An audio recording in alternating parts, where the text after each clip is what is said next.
This is Learn from Others, where we interview a cross-section of successful individuals so you can learn from their experiences, achievements, and even their mistakes. We ask 4 questions that will educate and inspire. Greg Stanley will be your guide as we join our guest on a journey from adolescent daydreaming to success in today's world. Join us on this adventure as we learn from others together. Welcome to Learn from Others. This is Greg Stanley, and I'm very excited to introduce our special guest, Shawn Yesner. Shawn, thank you for taking us on your journey. Before we find out what you're doing today, let's start at the very beginning, and can you tell us what did you want to be when you grew up? So I'll tell you what I didn't want to be, and then I'll tell you what I wanted to be. Process of elimination. There you go. So my mom wanted me to be a veterinarian. Oh, wow. And You don't hear that often. A mom wanting to, no. She's got pets, and even to this day, she still has a couple of parrots. She's got 2 or 3 dogs. Growing up, we had dogs. So she's always been an animal person. She wanted me to be a vet. I took one of my dogs to the vet with her. I went with her to the vet. I was pre-teenage years. 9, 10, something in that range. And I saw the dog get a shot, which is not really that stressful of a thing for a dog. They just pinch the skin, put in the needle, inject whatever Right. whatever they're going to. I turned green and ran out of the room. That's awesome. So I knew I wasn't going to be a vet. I can remember very early on getting dressed for, I think it was my uncle's wedding. And I was, again, I think I was like 8 or 9 or something like that. I was really young. And I put on, one of the little tiny suits, and I remember walking into my mom and dad's bedroom, and I said, "I'm going to be a businessman." And they went, "What do you mean you're going to be a businessman?" I said, "Well, I look good in a suit." I've known probably since high school that I wanted to be an attorney. I took a law class my senior year of high school. It's one of the electives that I had to take, and I remember we had our mock trial team. And the teacher had 3 different law classes throughout the day. 3 different periods were different law classes throughout the day. And so each class did its own mock trial. And then she picked the best from the mock trials to be on the school's mock trial team. And so my class, I got together with, I was a plaintiff's attorney in our particular fact pattern. And Yep. I got together with my witness, and I got together with the other plaintiff's attorneys, and all my role was to do the direct examination of the plaintiff. That's all my role was within the mock trial competition. And I wrote out the script, and I talked to him about, here's where I think the other side might object, and here's what you say, and here's how I'm going to ask the question, and took him through the whole thing. We get up on the day of the trial, we do our trial. I don't even remember if we won or lost. We did our trial. The teacher then picked the mock trial teams for the school, and she did not pick me, but she picked my witness. So my witness did such a good job based on my coaching that she picked my witness to be the school's witness. And she didn't pick me to be on the mock trial team at all. And so I thought to myself, I'll show you. One of the other assignments that we had was to interview a practicing attorney and do a report on what that attorney does day in and day out. So my father is a retired CPA, but he set me up with one of his tax attorney buddies. And so I went out and I interviewed him one day, and this guy had practiced with the IRS, was an IRS attorney, and then had switched sides and was defending people from the IRS and had a case go all the way up to the United States Supreme Court. And so he got to argue in front of the United States Supreme Court. And interviewing this guy was just really, really cool. And so I think my senior year of high school, I knew that that's what I wanted to do. So you coached the witness so well, they were picked, and yet you were not picked. Right. So I tell people I became an attorney out of spite. Well, spite and revenge, those are not typically motivations you find for starting a career path, but whatever gets you there, right? So worked for me. That's hilarious. I love the honesty. So, well, we know now that you're an attorney, but before we get to that, could you tell us what was your first job? Now, that could be mowing lawns, getting paid cash, or your first real job and getting a W-2. What was your first job as a youngster? Yeah, so again, going back to the animals, my parents used to show dogs, both AKC, like the Westminster Dog Show, although we didn't have any Really? dogs. That's We interesting. did, Hmm. yeah, we didn't have any that were in the Westminster, but it's that was that style of showing. They also participated in a German sport called Schutzhund, which is very much like what police dogs do, where they do the tracking and then they do the obedience work, and then the guy that dresses up in the sack and the protective gear, and the dog bites that Right, big right. sleeve. So that's actually a German sport that Really? Wow. my dad participated. My dad and his dog at one point were ranked number 3 in the country in this sport. Were you And ever asked to practice and wear the costume with the padding by your dad? I I did ask to wear the padding one day, and it was funny because our dogs wouldn't go after me, but other dogs, and they hit you pretty hard. Yeah, I will remember getting them to, and then you let go of the sleeve, and they take the sleeve and they go play with it, and they think they're having a really good time. Okay. But we all the guys, all the people that used to participate in the sport would all congregate at this one kennel, and so my parents were really good friends with the kennel owner, and so that was my first job. I think I was 11 or 12 years old at the time, and I would go in and spray down the kennel runs and clean up the stuff that the dogs left behind in the kennel runs and restock the shelves, and it was fun. I got to play with dogs and clean up poop all day. Well, my next question is how did this first job shape or change your future goals? So you said you did not want to be a vet. Did this have anything to do with that, or did you look back on it fondly?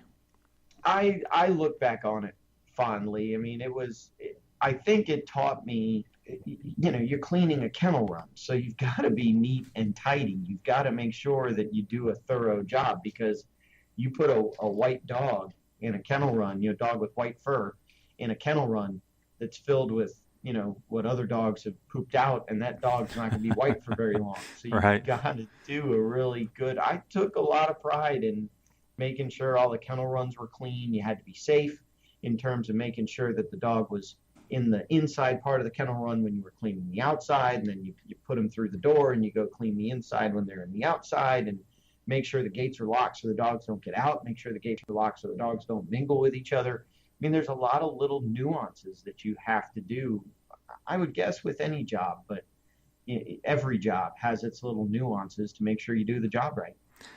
Yeah, exactly. Well, I have to ask, do you currently have a dog? I did, and I can't remember if you knew him or not. I don't think I Uh, did. No. I got him my junior year in Tallahassee is when I got him, and so I think you may have graduated by then. What was it? He was a golden retriever mix, Okay. and I got him from the pound up there in Tallahassee, and so I got him my junior year. His name was Jake, and he was with me through the rest of college. He was with me through law school.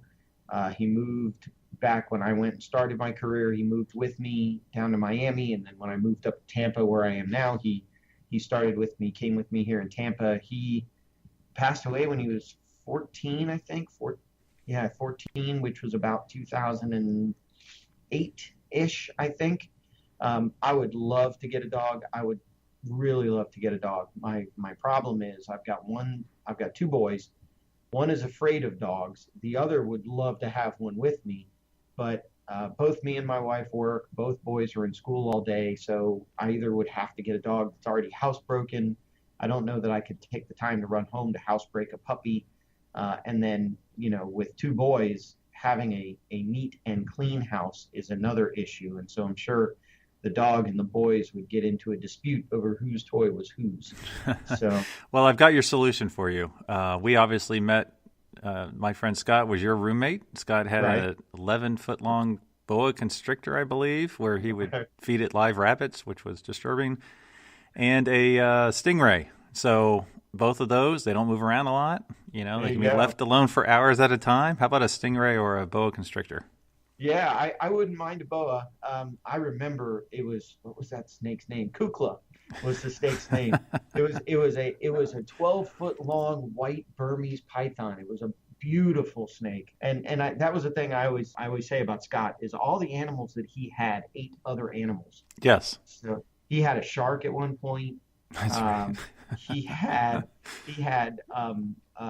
fish that would eat other fish. If it was something that ate something else live to survive, that's what he had as a pet. Yeah, he did have some specific requirements for pets, that's for sure. So, well, let's move on here. I know that you what you do today, but can you tell us a little bit more about being an attorney? What are your responsibilities, the end product of your work, the field in which you work as being an attorney, and any experiences that helped you prepare for this role? Yeah, so it's interesting. The attorney that I interviewed in high school, used to work for the IRS, and then he switched sides and defended people from the IRS. And I thought, that's kind of cool. That might be something that I want to do. So I went into law school. My undergrad degree was accounting. I had my dad as my free tutor. I went into law school thinking I'm going to do that. I'm going to work for the IRS, learn all the ins and outs of taxes, and then help people avoid paying taxes to the IRS.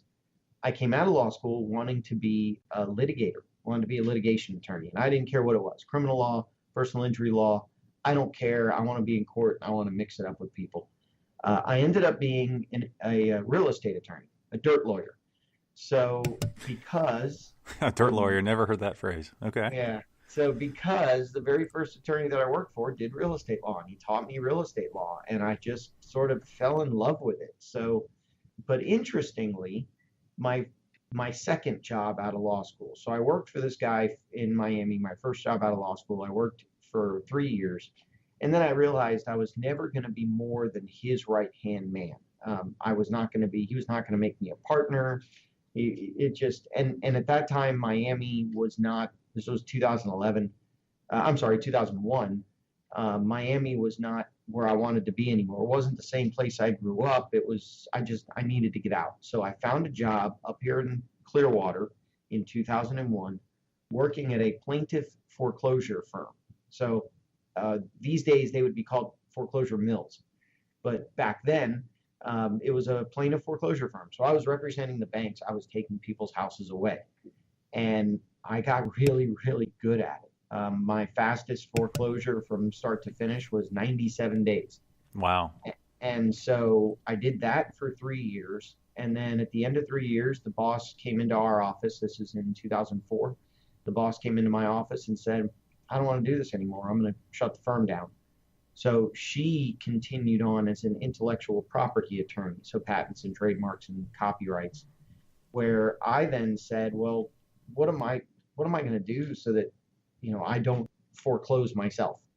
What am I going to do to keep the money coming in? And I thought back to that guy that I interviewed that said, I learned how to represent the IRS, and then I used that to represent people that owed the IRS. And I thought, Freddie Mac's not going to hire me. Chase is not going to hire me. The VA is not going to hire me. All these other mortgage servicing giants are never going to hire this kid who just started up his own law firm 6 years out of law school. But maybe the people they're foreclosing will, and maybe I can take what I learned about how to do a foreclosure quickly and turn that on its ear and see if I can slow it down. Right. And so that's what I started doing. I started representing people that were being sued for foreclosure. That then led to you can't do foreclosure defense law without understanding how bankruptcy works. So I help people file bankruptcy to eliminate debt, eliminate creditors. That then led to creditor harassment. So a lot of times creditors chasing people for debts that they don't owe, debts, zombie debt that's been satisfied or eliminated that comes back to life.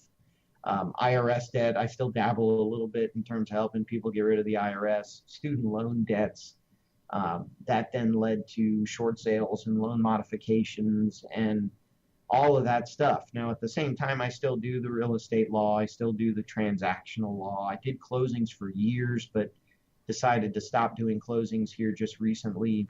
Leave that with the title companies. Instead, let me represent the title companies when they have legal issues related to the transfer of title or arguments over escrow or that kind of stuff. So if you meet me at a networking event, I would tell you I'm a real estate attorney.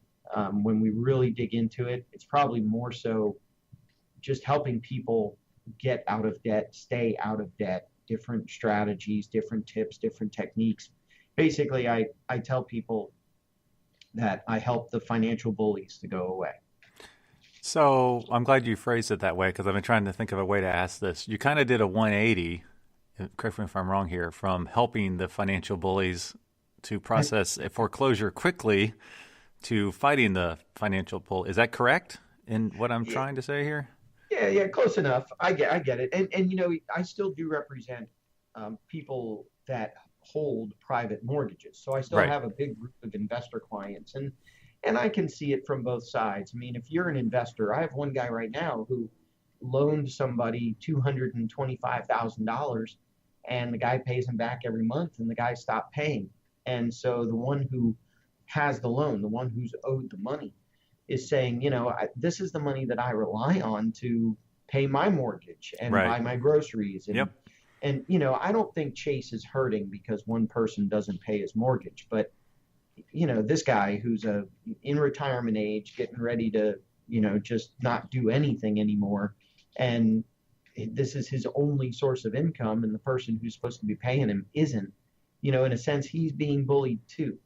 I totally agree, because if you're not paying your bills, you're not fulfilling your requirements that you signed up for when taking out that mortgage. So that's what I do today. I mean, just even today before this call, I had a lady who came in who was having a fight with her homeowners association over where she built her fence on the property.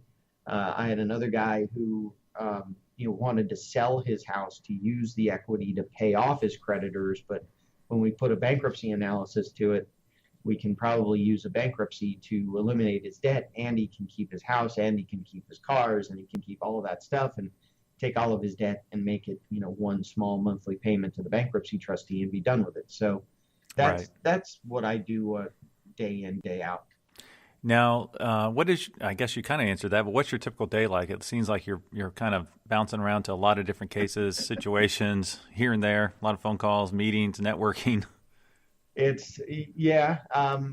I'm hoping that at some point we create like a 27 or 28-hour day, but I mean, it's a balancing act. So I take the boys to school. My wife is a elementary school teacher here in Tampa, and so she's got to get up and out early, and so I typically get up first and get the boys up and get the boys dressed and get them out to school, and then I head into the office, and I got to plan, the night before. I'm looking at my calendar and planning, when am I going to meet with clients? When am I going to do networking? When am I going to do this kind of stuff? When am I going to do, working on client motions and working on client documents? And do I have any hearings? That, hearings trump everything because I've got to be in front of the judge on time. And so, and then afterwards, what networking events do I have at night? What time am I going to be home? Do I need to tell my wife to save me some leftovers, or am I going to be there to eat with them and put the boys down to bed and get up the next day and start over? I am looking for an associate attorney right now, so we'll see how that goes, and I can maybe unload some of those other tasks onto an associate attorney that can take over and bill so that I can go out and do other stuff to grow the law firm. Right. And now, what is the most challenging and the most rewarding aspect of your job? Just kind of think of it from, if you were to tell someone, hey, here's something I didn't expect. If you want to do this, be aware of X. But then here's the flip side of that. Here's something that's really rewarding that I would highly recommend someone look into if they were to do this job. Well, it's interesting because at the very beginning, I remember when I first went off on my own and I left that foreclosure mill and I started up my own firm. And I remember it got back to me that my boss at the time, or my boss at the law firm I left at the foreclosure mill, when she heard how well I was doing, said, "How come Shawn can't generate business like that when he was here?" And I think a lot of it goes to I had to learn how to network. I didn't know that when I left the other law firm. And so she didn't do anything to help teach us how to network. So I was pretty proud about that. And shortly after that, my dad said, "You're really good at bringing it in. When the heck are you going to do it?" And so, they say people leave and start their own businesses to get freedom. And I think that's the best part about what I do. I mean, so for example, the first day of school, which for me was Friday, which I don't understand why our local government, our county government made the first day this past Friday. But First day of school was Friday, but I had the opportunity to walk my boys. We only live about a mile from the school. So I walked them to school and then walked home. And then this morning, knowing that traffic might still be a little bit crazy because, today is the second day of school. I walked them to school, made sure my older boy got in okay, and then, walked home. So I do have some time freedom to say, I'm going to spend time with the family. Last week, I had one telephone appointment. So I said to my assistant, yeah, I'll be in the office and I'll do that telephone appointment and I'll head out. I ended up doing that telephone appointment from home and playing hooky for the rest of the day. And right. And so I think that's the benefit, is as long as I'm getting my projects out, as long as I'm doing, drafting the motions and scheduling the appointments and doing that kind of stuff. If I want to take a mental break, that's fine. I don't have to run it by anybody. I don't have to punch a time clock. I don't have to ask for PTO or anything like that. I can manage my own day. I can manage my own time. The flip side of that coin is I have to be on top of it, because if I'm not, I can't miss a deadline in what I do. I could hurt a client by missing a deadline. Right. So it's kind of, in some respects, the responsibility is greater because it's just you and you got to get it done. And, you have to be a good time manager and be self-driven in order to do something like that. Else you're going to go down a spiral that you don't want to go down. So, no, that's a great answer. Yeah. Well, before we move on to our next question, let's take a moment to hear from our sponsors. Do you enjoy your job and find it fulfilling? Or do you spend more time wondering what if instead of what's next? If so, contact Career Spa. Career Spa has extensive programs and curriculum and understands the challenges faced by individuals in transition. They can teach these success practices to be mastered for an effective job search. Answer that what if question by contacting Career Spa and asking their experts, what's next? Contact Career Spa at careerspa.net. Talent acquisition is key to building a successful organization. Talent Connections is a professional services firm that specializes in recruiting, including executive search, contract recruiting, talent acquisition consulting, and recruitment process outsourcing. Whether you are an individual or a Fortune 100 company, Talent Connections can connect you with success. Contact them at talentconnections.net. Okay, welcome back. We just learned what you wanted to be when you grew up and what you're currently doing today. So, looking back, what would you do differently? That's an interesting question, because I don't know that I have an answer to that question. I am the type that believes, what if I did this? What if I did that? If I made any different choices, I wouldn't be where I am today, and I enjoy where I am today. So to say I would have done something different, I always said that before I got the dog, before I got Jake in college, my girlfriend and I were going through some tough times. And part of the reason we got the dog was to try to help with the relationship. And it worked for a couple of years. And then we split up my first year of law school. But I always think to myself, if I had dumped her, or if she had dumped me that junior year of college, I never would have got that dog. Never would have got that dog. I think of the girl I was dating before I met my wife, and how I found out, when we broke up. And if I had just fought harder to salvage that relationship, I wouldn't have the two boys that I have now. Right. I wouldn't have the wife that I have now. So that's an interesting question to say, what would I do different? Frankly, I don't know that I would do anything different. Right. Well, that's good. I mean, that shows that, even though you might have had some tough paths along the way, they provided fruit and you ended up in a great spot. So yeah, I had some tough times, and I am not saying I made my share of mistakes. I'm not saying that I went down the perfect path. I made my share of mistakes. But those mistakes, is funny. I was reading a book. I'm in the middle of reading a book now, and the author is saying, the craze of the late 90s and early 2000s to sort of psychoanalyze, where was I, and how do I get rid of the pains in my past, and that's who makes me who I am today. And I don't know that I would change it that much. Right. No, I totally agree. Well, let's make the assumption that one of our listeners wants to be a dirt lawyer, I believe you said, or, have their own law firm, however you want to phrase it. But is there a typical career path, such as, hey, you need to do this, you need to intern here, you need to go to this particular college? Or it could just be, what advice would you give the younger version of yourself? You should have done X or whatever. So think about from a perspective of someone wanting to follow in your footsteps. What advice would you give them?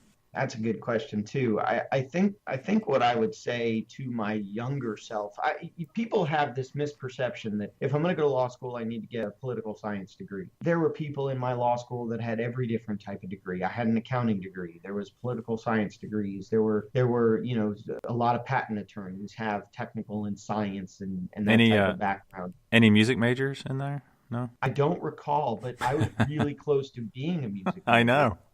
But I was a drummer, so who knows? My sister could have been an attorney if she's really good at arguing. She was a music major. There may have been a couple. I know there were a couple of guys in law school that played instruments because we had garage bands and whatnot in law school. No, that's fun. I don't know that there's any particular. I think it comes down to a mentality of I sat back and I say this to a lot of people. The life cycle of an attorney. I have one friend of mine that I know in law school. His first year of law school, he interned at a law firm that did family law. Today, he is a partner, a named partner at that law firm. So the law firm has his name on it. Wow. As one of the partners. He's the only person that I know that did that. I worked at 2 different law firms during my 3 years in law school. I worked for 2 different law firms when I moved here to Clearwater. When I started my career, one in Miami, one in Clearwater. And then actually the law firm that I have now is the second law firm that I've started from scratch. Wow. So it's, I think there was a point where I sat back and I said, why am I making all this money for this other person when I can make all this money for me? Yep.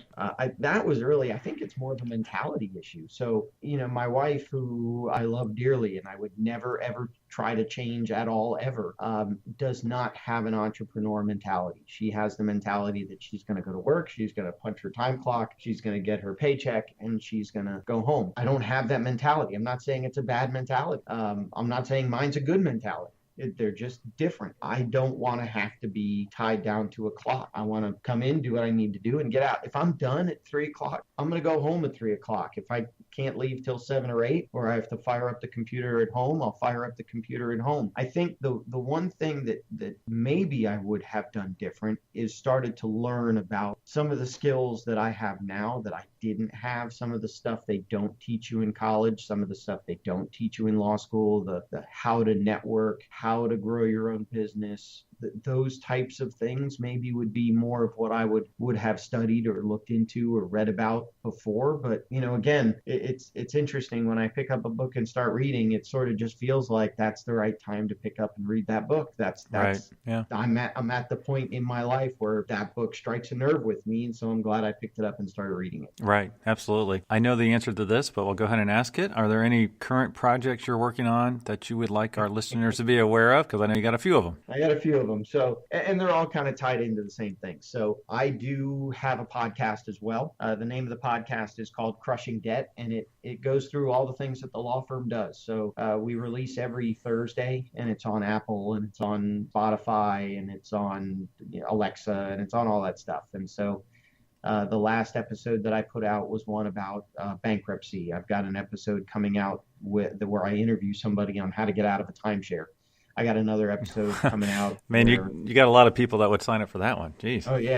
It was really interesting stuff. And I've got a handful of fights with timeshares, but this guy was really knowledgeable about. That's all his company does, is help people get out of timeshares. And so that was a really interesting interview. So all the different stuff, the real estate investors, and I talk about foreclosures and loan mods and bankruptcies and all that kind of stuff. I also release a blog. I try to release a blog weekly as well. And so as the podcast started to get steam, and I'm into year 3 of the podcast, I'm up to episode 120 something. I've got 126, at least as you and I are recording this right now. Probably be more by the time this episode goes live. But I looked at all the content that I had, the podcast content, the blog content, everything that I had written over the years, all that kind of stuff. And I started to see chapters of a book form. And so I sat down and put everything together and filled in the missing pieces. And so hopefully here pretty soon, I will also have a book coming out called Crushing Debt, which is based on a lot of the content within the podcast and the blogs. And so that's coming out here pretty soon. And so those are probably the two biggest projects that I'm working on. But again, both go to support the law firm. I've got clients from the podcast. I've got, SEO for the law firm from the podcast. And so I've got credibility in the marketplace because of the podcast. And so they all feed into each other. That's awesome. Well, as you know, I'm a car guy, and one thing I want to have on this podcast was a little bit of a car aspect to it. So what was your first car? The first car that I actually owned, or the first car that I admit to owning? Actually owned. Actually, both. I want to hear both now. Okay. So my senior year in high school, I had a 1981 Buick Skylark tan with a tan interior. What a hunk of beautifulness. No, I'm just kidding. People in high school said I'd stolen one of the driver's ed cars. Did you have the steering wheel on the right-hand side and the emergency pedals? I did not have an emergency pedal, no. So I had that car for about a year, and after a year, it died after a year. And so I, went up to FSU as a freshman, which is where we met, and my dad ended up getting me. It was a it must have been like 91. So it was a 1991. Was it a Subaru? No, it was a Mustang LX. Oh, I remember that. How could I forget? And it was black with a black interior, and sitting in the Tallahassee sun for hours. It was fantastic to get into. There were days where I would get in that car and I'd breathe in the air, and it would hurt, literally burn my lungs to get into that car. The smell of melting plastic? Oh, it was tremendous. But that was I rode that Mustang till the wheels fell off. So I'm confused. Which one are you willing to admit to, and which one are you ashamed of? Sorry, I'm a Mustang fan. I'd admit to the Mustang. Okay, good call.